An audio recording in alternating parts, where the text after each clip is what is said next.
Hello, and welcome to this episode of Inside Legal ESG. My name is Pamela Cohn, and I am delighted to serve as the host of this podcast series. Today, we have with us Kirsty Rogers, Global Head of ESG at DWF, and she also serves as the Managing Partner of the Manchester office of DWF. Welcome, Kirsty. It's so nice to have you here today. Lovely to see you again, Pam, and thank you for having me. My pleasure. So let's start by sharing with our listeners a little bit about DWF and a little bit about your role at DWF. Okay, thanks, Pam. So I am the Global Head of ESG and Sustainability at DWF, and also by trade an employment and equalities lawyer. And it was that work that really led me into becoming the Head of ESG, because I was concerned to make sure that we were doing everything ourselves that we were telling our clients. We have spent many years reporting under the Responsible Business Tracker with Business in the Community. So I was confident that we had a strong footing, but with the avalanche of requirements around sustainability, and at the time we were a listed business, I felt it was really important that internally we did everything that we were telling our clients to do externally, both from an equalities position to an environmental position and a governance position. So really all the aspects of ESG. So about 4 years ago, I became the Head of ESG and Sustainability. And at DWF, we endorse the UN Global Compact and have business ambition for 1.5. We participate in the Legal Sustainability Alliance and the NZLA, which is a collaborative platform for law firms to share best practice, I'm sure you know. We're also founder members of Legal Charter 1.5, which is a group of law firms that seek to support the Paris Agreement and drive progress on sustainability issues. So we try and collaborate and lead in relation to the legal sector around sustainability issues and ESG. We also provide ESG advice, and we have started a program around client intake and how we work with our clients in relation to sustainability and who we work with and what that might look like. We have launched this year a responsible sustainability and consultancy advisory practice through a lady called Tracy Groves, and we now have a whole team who undertake consultancy in relation to this. So that's me. I'm also a board member of Business in the Community and Northwest Business Leadership Team, which is a responsible business group within the North of England. There's a lot to unpack there, and we're going to come at this from all of those angles. So we're going to talk about what DWF is doing as a firm when it comes to its own ESG program, which you've highlighted. I would love to hear a little bit more about the client intake process that you're developing around, how to make those decisions, and then also your ESG advisory practice and what sorts of work you're doing with clients. But let's start with your own internal ESG programs, because what I'm seeing is a lot of law firms are really quick to develop ESG advisory practices for their clients, because of course that's a revenue stream, and that's what commerciality of a law firm is all about. But they aren't so quick to apply some of those same practices, principles, policies, programs to themselves. But it sounds like you almost did it in reverse. You started your own internal journey first, and now recently have also started advising clients. So tell me a little bit about your internal journey. What prompted it? Was it the fact that you were listed at the time? But I think it probably goes back further than that. We were already and have been completing a responsible business tracker for about 14 years. But once we were listed, the reporting requirements on us became greater, and the integrity of that became higher. So it probably the two-pronged attack, the two things together meant that we needed to look more carefully at what we were doing, and also plug any gaps that we had around sustainability and responsible business. So we did a lot of questionnaires to try and identify any areas that we weren't properly focused on, put forward our submissions to the Science Based Targets Initiative, and were fortunate enough to get them approved. Did our first report on TCFD and sort of aligned ourselves to the UN GPs. We were already aligned to them, but made sure that that was more tangible. We undertook, I think one of the first things we did was a materiality assessment, and we partnered with a third-party organisation in relation to that, and it took us 6 months to sort of identify that. And from that, we highlighted the key performance indicators that we needed to demonstrate each of the different parts to the strategy. And then we sort of have like a mini plan around each of the 6 pillars of our ESG strategy. And currently we're in play with a review of the materiality assessment. It's been 2.5 years since it's been in, so we're doing a refresher at the moment to check that we're still on the right track and to review the KPIs that we've set, update them, see what we've managed to achieve, what we still need to achieve, quite a lot, and where we go with that. And part of the pillars that we have is the work that we do with clients and how we can support them in terms of their journeys, and also reassure them. And a big part of it is reassuring the clients that we're acting appropriately because we're the scope 3 of the clients. Yep, So absolutely. it's sort of a virtual circle, really. So that sort of, although we're no longer listed, the fact that we were listed did give us the hygiene that we needed to demonstrate higher ambition. And so you could rely, clients could rely, and suppliers could rely, and investors could rely on the statements we were making when investing or deciding to work with us or deciding to get advice from us. And so I'm very impressed that not only do you have a net zero plan, but you're SBTI certified. What do some of the steps look like that you're taking in order to reduce your carbon footprint? So really the biggest area for us is our scope 3, as it is for many people, particularly in the legal industry. So we are identifying procurement, suppliers, all of the spend that we've got with them, where that spend is, and have introduced a new supplier take-on process so that we can assure ourselves that the people that we're engaging with are on the same kind of journey and support them if they're not. So understand the emissions in a better way so that we reduce the impact that we've got on planet in relation to that, both for ourselves and for them. And then similarly with travel, looking at the way we commute, the way we travel for business, how we can reduce that year on year. So applying, okay, well, this is your travel data this year, you should reduce it by X amount next year and again the following year, and setting that as a target for people, and then doing a deep dive on types of travel such as air, which is more polluting, to try and ensure that that also goes down, and apply a governance process across it. There's still a long way to go. There's still plenty to do, but it's beginning the journey and assuring ourselves that the information we've got around it is correct and the approach we've got to it is transparent. And are you getting internal pushback on that? Because when I work with my law firm clients, I often hear from the partners, well, we have to travel to see our clients. So that's not an option. I'm not going to give up my trips to see my clients. But what's interesting is when I talk to the clients of the law firms, they say, no, we're quite fine not seeing our lawyers on a quarterly basis. Thank you very much. But how do you incent the right behavior? So I think the starting point is we've got to have a pathway to net zero. We've got to have a plan, and these are the emissions, so they need to change. So these are the targets that we've got, and this is what you're measured against. You work out what you really think you need to do, what is absolutely necessary for your business to reduce that, and what isn't. And if you say you have to travel, that is carbon is money. Apply that to your bottom line. Do you still think you need to travel? And sort of approach it in a way that people treat the travel as another form of revenue. And sometimes it is necessary. But if you take the decision that it's necessary, there should be the appropriate governance and explanation around it, and the the reparation for it.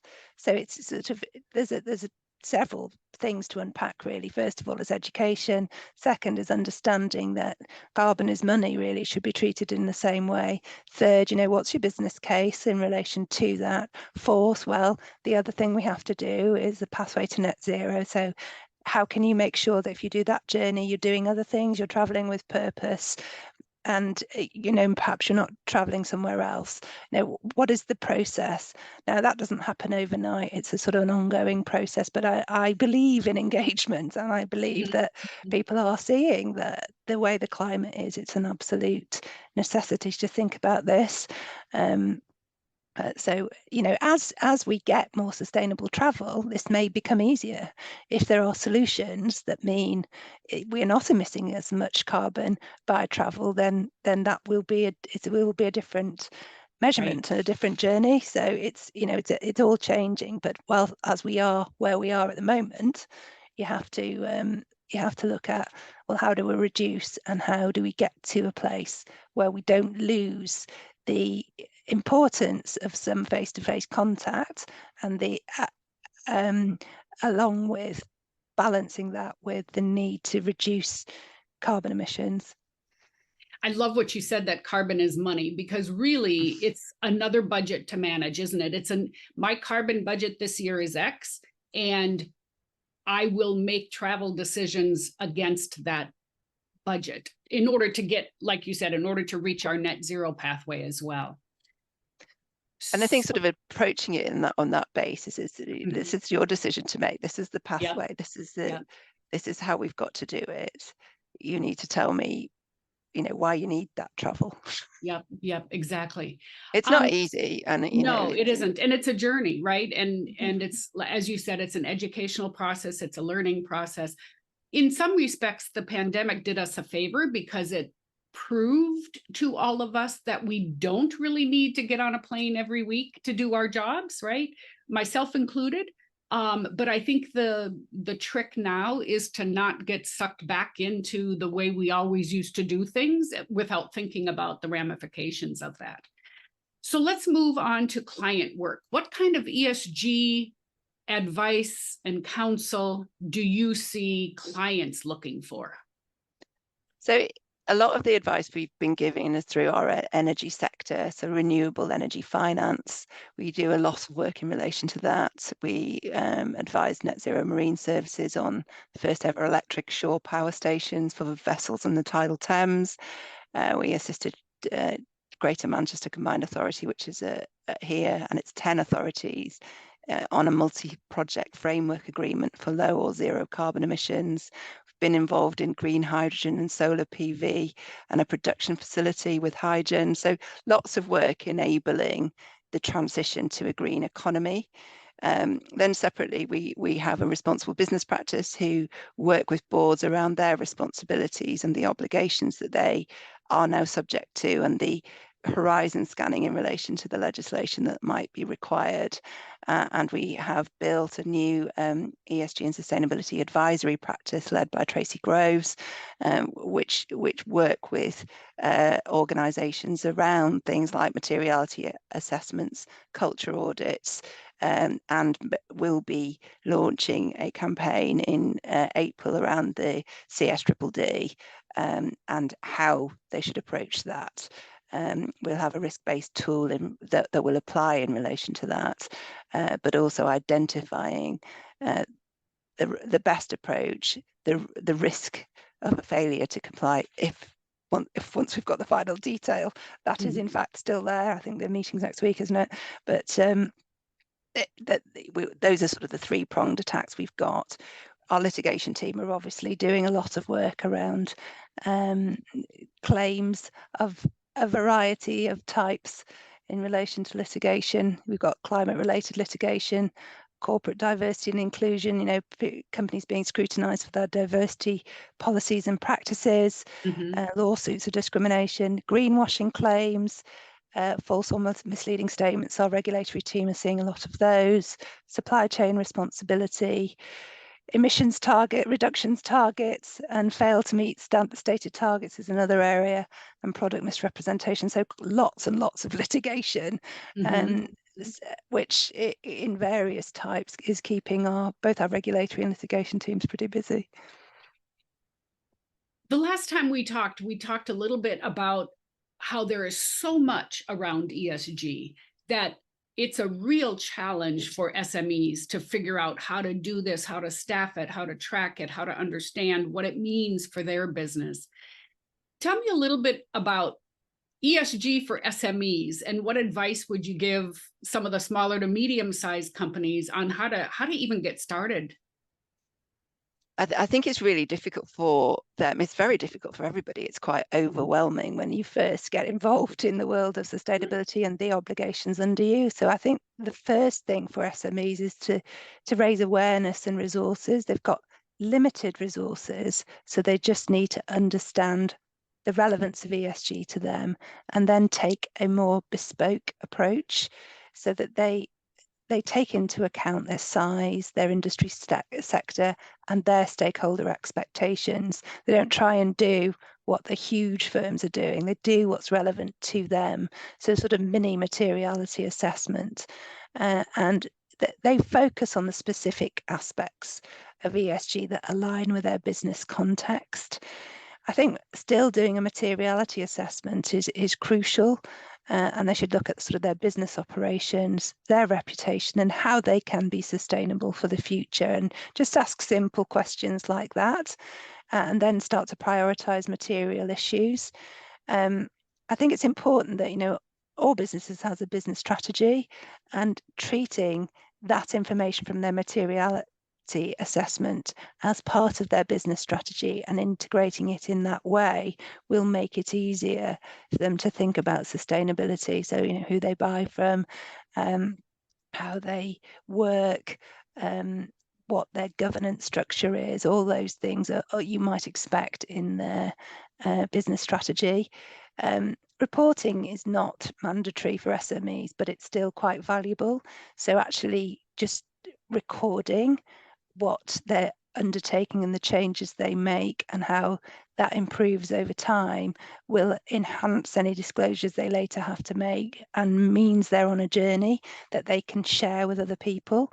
And then I think it's about collaboration and networks, working alongside other SMEs, but also bigger businesses to set, as you know, Pam, anybody who's in this space is happy to talk about it till the cows come home. So it's, asking for that collaboration and discussion is actually a relatively easy thing to do, and not one they should shy away from. And seeing what other people are doing and just taking on board what they're doing, if they can apply it to themselves, that's an easy approach, and it prevents it from being overwhelming and all-consuming. But it's really important that we encourage the SME group to start the journey. Otherwise there won't be a just transition, there'll be a big gap. And in the SME clients that you work with, where does ESG sit? Who where does it sit within an organization, and who is taking charge? What are you seeing? Because I get that question a lot. Who's supposed to be responsible for this? Well, it depends. Quite often I see it in the HR teams. Quite often see it sitting with the HRD or the chief people officer if they have one, because it connects to maybe what their CSR projects are, or their quality aspects, or what they're doing in relation to how their people work. I also see it in the risk team. Quite often it's in the risk team, and understanding what the risk is if they don't start to embark on some kind of strategy connected to sustainability. But there is a lack of consistency across the board. It's different depending on the appetite that the SME have got, on the size they are, the education they've got, and the impact that not having a strategy will have if they don't include it. So that's probably why it's difficult to help people progress, because you don't actually know who to target, because it's not clear where it should sit. Right. And I think we're starting to see more chief sustainability officers, but there's still a long way to go in relation to that. Yeah, I agree. And you said earlier something that I thought was poignant, in that SMEs, for the most part, aren't obligated to report. I would say two things about that. Yet, the word Yeah. yet. But secondly, even if you are not obligated to report for regulatory reasons, often, well, you are part of your customers or client scope 3, and they Yeah. need your information and data in order for them to meet their reporting obligations. So I think it hits SMEs regardless of whether you are covered under the regulatory requirements. And that's a risk, isn't it? That if they can't report, are they going to be cut loose, which is absolutely not what's intended by Mhm, the regulations, really. mhm. But it's definitely a risk, because bigger organizations don't want to take the risk of engaging with a supplier who can't demonstrate compliance. I So agree with that. And I yeah, also feel like the good thing, and this goes back to your collaboration point, is that so many companies, when they start this process with their vendors and suppliers, are helpful and nurturing and mentoring and collaborative about how to make progress on the journey. It isn't, at least not what I've seen, it isn't, you shall do this or else. It is, here's what we need to do. How can we work together to make progress? And it's actually one more, in my mind, it's one more way to deepen the relationship with your vendors and suppliers, or if you're a law firm client, with your law firms. So I think that's really a good component of it. and I think sort of our clients are also flagging to us that they expect compliance, but they're giving long lead-in periods. So what I'm seeing is the expectation is, we'd like you to be science-based targets approved by 2027 or 2025. You know, there are longer lead-in periods, but notice is being given now so that people can get on board and start to make the journey, because what's really clear is none of this is an overnight fix. It's a journey and an education plan, and then got to embed the policies and operationalize the statements that you make and the commitments that you make. So you can't do it straight away. Right. And it would be a mistake for a company to say, oh, well, my client wants us to be SBTI certified by 2027, so we don't have to worry about that yet. Yeah, No, absolutely. the thing is, you got to get started now in order to reach that pinnacle in 2027. Yeah, and there's a queue of the SBTI as well, so Yep, you yep. And can't well, get that's approval another straight point, away. right? Yeah, Yep, that's yeah. another point. So speaking of collaboration, what ways do you believe the legal profession could and should collaborate on this just and sustainable transition? You mentioned a few organizations. Describe to me what you would like to see the legal profession doing. To be honest, I think we're already starting to do it in a lot of ways. Even the discussions with you, Pam, are evidence of that. But we have a number of organisations, and the trick is to make sure that they don't compete with one another. We have the Net Zero Lawyers Alliance, we have the Legal Charter 1.5, we have the Legal Sustainability Alliance, and they all do slightly different things. But you see quite an increasing number of law firms taking part in those groups, so that you can build the same education, you can build the same information and cascade it within your firms. You can collaborate together in terms of things like pro bono initiatives to do better and to understand better. You have the Chancery Lane project in the UK, where we identify commercial clauses for contracts which are favourable in terms of carbon, and you using those, getting everybody to use those in contracts is indicative of a collaborative effort to make sure the dial is moved. I think what I've seen in terms of the people who are on the groups is that collaboration is much greater in ESG and sustainability than it has been in other areas, because we need everybody to improve. So you don't have the same inclination not to share. Everybody wants to share what they can, subject to any competition law, and everybody understands that the legal profession has a crucial role to play in advancing a just and sustainable transition.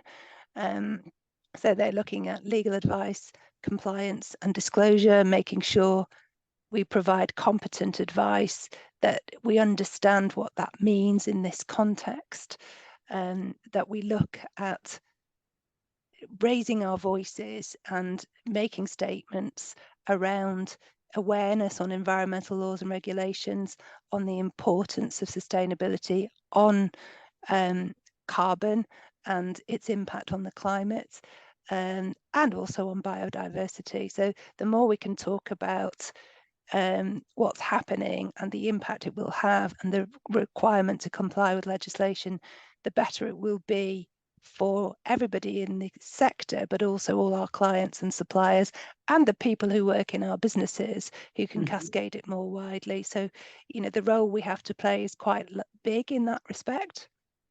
Then I think there is the collaborating with governments and regulators, so feeding back in relation to changes that are proposed in relation to policies, to making sure that there's compliance with those regulations and policies as they come in, helping clients to ensure that they comply with the policy requirements and the regulations, and looking forward to what might be coming down the track and making sure people are ready for that. So there's a lot we can do to ensure that risk is minimized around compliance. I'm just trying to think what else we would do. Probably, I want to ask, go ahead. Oh, I was going to ask one more question about something you mentioned earlier on, and that is client intake, because I think one of the things all professional service firms have to be aware of is the scrutiny of what is called advised emissions. Like, what kind of work are you doing for such and such a client? I don't think it is, I don't think it should be a blacklist for all oil and gas companies. And if lawyers represent oil and gas companies, they're bad ESG corporate citizens. Rather, what type of work are you doing for oil and gas companies? If you're helping with the transition, go for it. If you're working with those oil and gas companies to fight carbon regulation, that's a different type of legal work. So one of the things I think law firms are looking at is, how do we decide what type of work we are willing to do? And you, since you mentioned client intake at the beginning, I would love to hear how DWF is thinking about this. So we have introduced a client intake policy, so where we more closely scrutinise the clients that we're acting for in terms of all of the commitments that we make across the ESG spectrum, so not just climate. And then we have an escalation process in terms of clients that we might be concerned about. Now, that is an iterative process, because at this stage it's just about, well, is there a risk in relation to the commitments and what are we going to do? And then we get into the discussions about whether we should act for a client or not. We then have a lot of existing clients that predate the client take on, and we're looking at matter decisions and what we do in relation to new matters. And you've got some clients which might look on the face of it to be fine, but the matters they do may not be so fine. So we're now in the process of looking at a categorization of those clients, and also measuring what clients are green, what are not green, what are transitional, what are neutral, so that we've got a base to start from. We're at the early stages of that. We're working with the Legal Charter 1.5 on a paper on advised emissions. In fact, I had a call today in relation to that, and what would be best practice in this field, and what would be easy to implement, or what kind of staged implementation you could recommend to law firms or legal businesses of different sizes, because again, this is an area that's hard to start. So you almost need to begin at a low level and then introduce governance and then review it and decide what you're looking at and how you're going to measure things. And that is not easy. So we are at the start of a long journey, but we've had this process in place for about 10 months, 11 months now. So we're continuing to review it. Yes. And we'll continue to review it. So, yes, well, I think I'm not saying it's perfect. But you've taken at least some initial steps, and I think that's more than what a lot of law firms have done. So kudos. If we were to talk again in 1 year's time, what will have changed? In other words, what do you think is going to happen in the next year that we'll be talking about a year from now? I think regulation and accountability will face increased scrutiny, and there'll be more robust regulations. We're already seeing quite a few coming in, but I think there will be more, and there'll be more requirement for assurance and compliance. I think climate technology will take centre stage. I think we'll see AI in relation to Scope 3. I think that could be a game changer in terms of that, but also carbon capture and storage and what that can do and how available that is. So technology around that will be huge. I think the ESG debt market is likely to expand.